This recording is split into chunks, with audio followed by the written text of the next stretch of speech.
ആത്മായ നേതാക്കളെ, ബഹുമാനപ്പെട്ട വൈദികരെ, സിസ്റ്റേഴ്സ്, ഇന്ന് രാവിലെ മുതൽ ഈ ശബ്ദപരിമിതിക്കുള്ളിൽ ഒരുപാട് പ്രസംഗങ്ങൾ നാം കേട്ടു കഴിഞ്ഞു എന്നുള്ളത് കൊണ്ട് ഞാനൊരു ചെറിയ കഥ പറയാൻ ആഗ്രഹിക്കുകയാണ്. ഇവിടെ 2 മിനിറ്റ് മാത്രമുള്ള ചെറിയൊരു കഥ.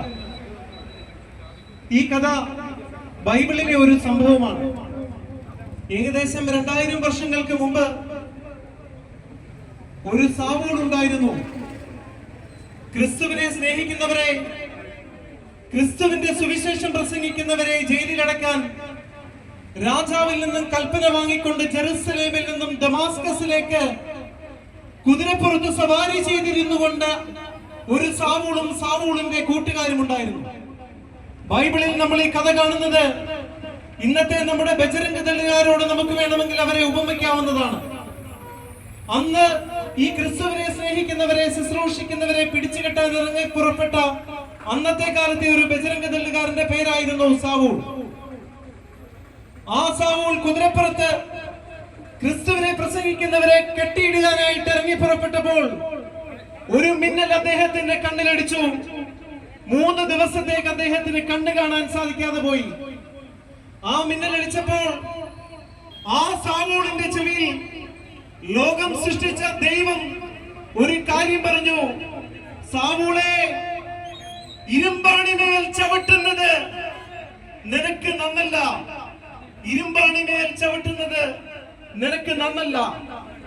സാവൂള് ചോദിച്ചു, നീ ആരാണ്? ആ ശബ്ദം പറഞ്ഞു, നീ പീഡിപ്പിക്കുന്ന യേശുവാകുന്നു ഞാൻ. ഇന്ന് ഈ കാലഘട്ടത്തിൽ ഈ നാട്ടിലെ ബജരംഗ് ദളുകാരെ നോക്കിക്കൊണ്ട് ഞങ്ങൾ പറയുന്നു, ഞങ്ങളെ പീഡിപ്പിച്ച ഒരു സാവൂൾ ഉണ്ടായിരുന്നു. ആ സാവൂൾ കണ്ണു തുറന്നപ്പോൾ ആ സാവൂളിന്റെ പേര് പൗലോസ് എന്നായിരുന്നു. ആ സാവൂളിന് കാഴ്ച ലഭിച്ചപ്പോൾ ദൈവം അദ്ദേഹത്തെ വിളിച്ചു വേർതിരിച്ചു. അദ്ദേഹമാണ് ഈ ഭൂഖണ്ഡം എങ്ങാണ്ടും പോയി 5 ഭൂഖണ്ഡങ്ങളിലും പോയി ക്രിസ്തുവിന്റെ സുവിശേഷം പ്രസംഗിച്ച് ബൈബിളിൽ 13-ലധികം ലേഖനങ്ങൾ എഴുതി ലോകമെമ്പാടും ഈ സുവിശേഷം കൊണ്ടു നടന്നത്. ഈ കഥയുടെ സാരാംശം ഇതാണ്: ക്രൈസ്തവരെ എതിർക്കുന്നവരെ, ക്രിസ്തുവിനെ പ്രസംഗിക്കുന്നവരെ എതിർക്കുന്നവരെ നിങ്ങൾ ശ്രദ്ധിച്ചു കൊള്ളുക. നിങ്ങളെ പിടിക്കുന്നത് ദൈവമാണ്.